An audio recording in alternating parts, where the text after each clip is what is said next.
Okay, let's go. Round two, second week in a row, another one of these stories. And I have to wonder, is this like intentionally trying to convince women to quit their jobs to be adult stars on OnlyFans? Or is it the reality that women are quitting their jobs because they would rather not work? I wonder.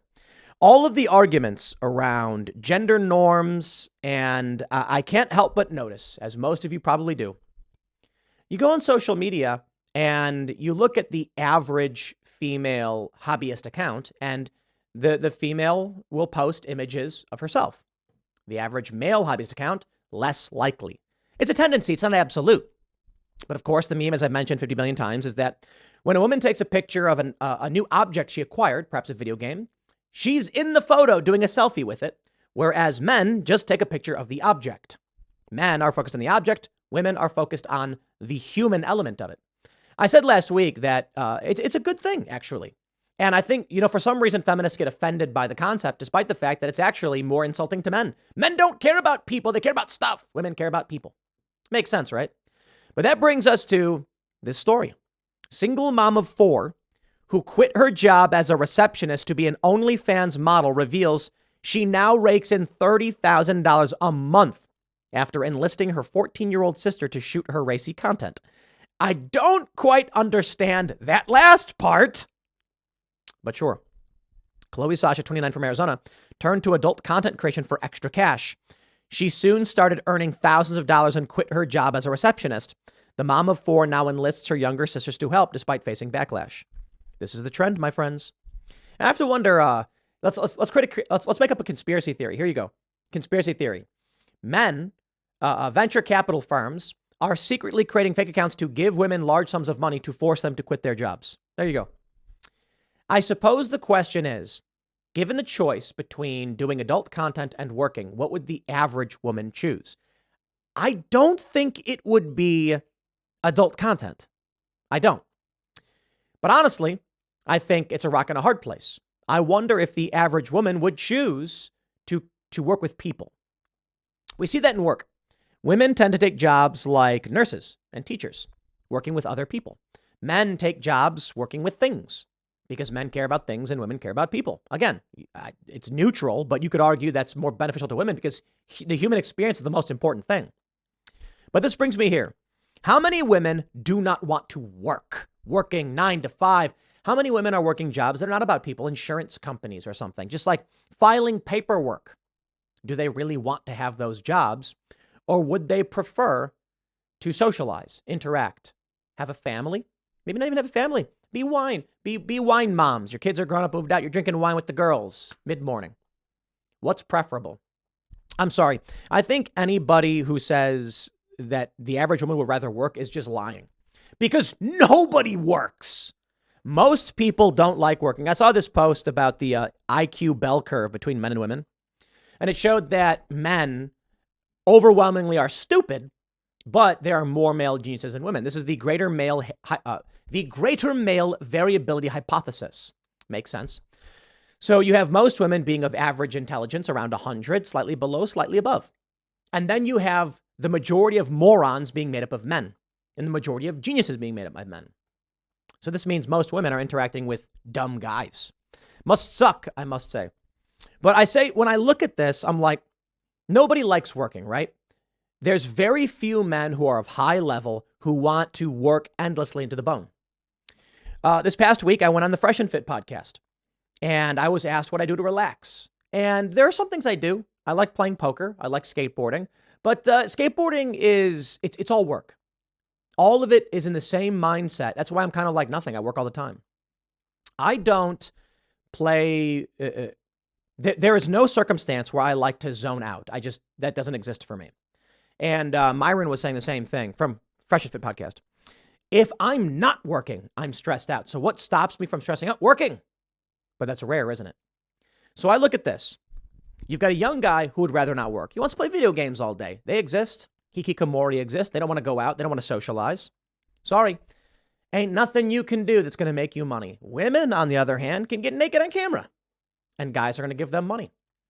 So the question then becomes, to what degree are women going to quit their jobs to get free money for just being naked? There's a huge social crisis we are facing if this turns out to be true. So you can go back, you talk about the Rockefellers, the Rothschilds, and whoever else and blame them for it. The conspiracy theory there is that they realized they could double the workforce and slash wages.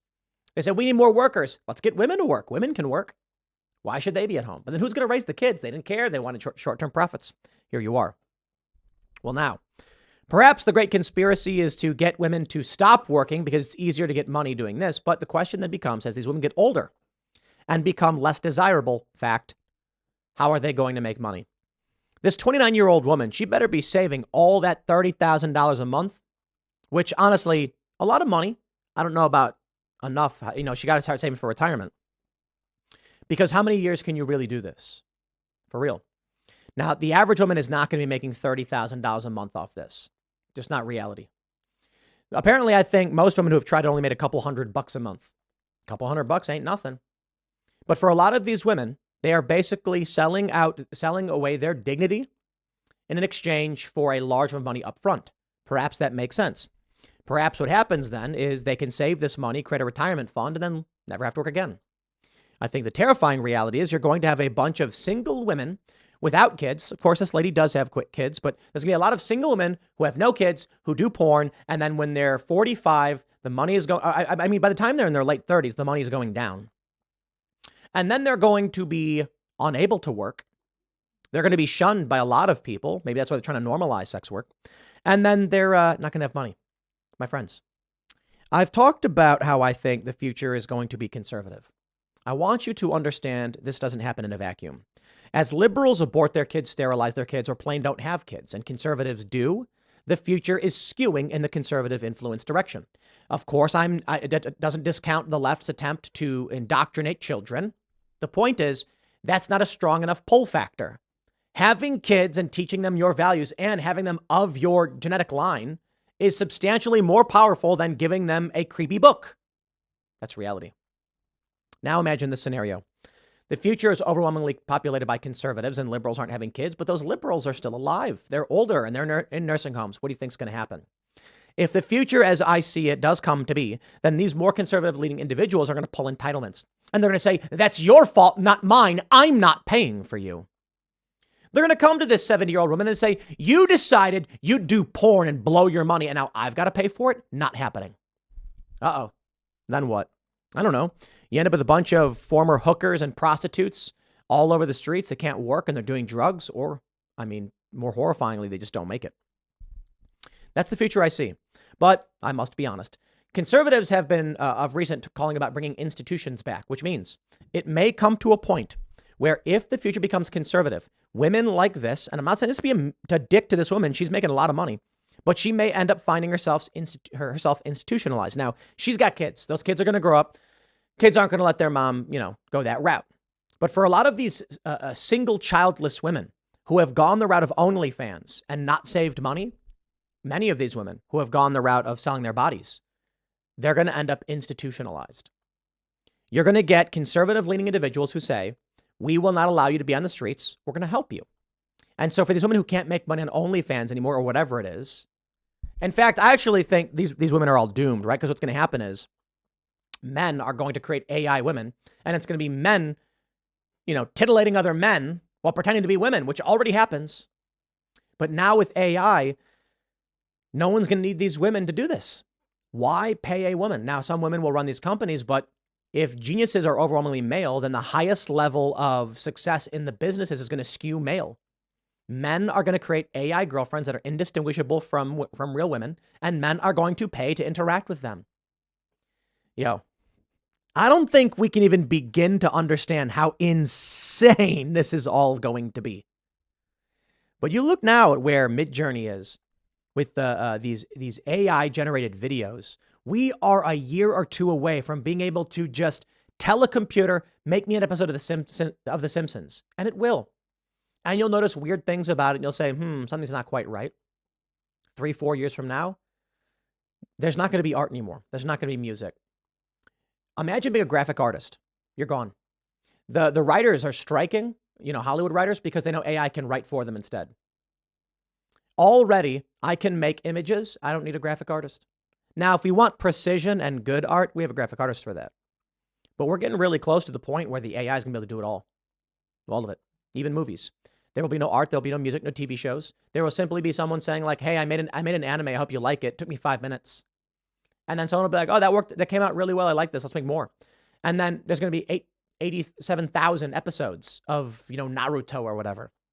And people are going to be like, which arc do you like? Infinite possibilities, infinite realities. Anyway, I digress. My point. Why would this lady have a job?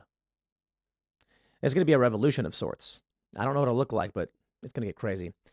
But I suppose I'm wondering what will happen to women in the workplace if this is the trend. I'll leave it there. Next segment's coming up at 1 p.m. on this channel. Thanks for hanging out, and I'll see you all then.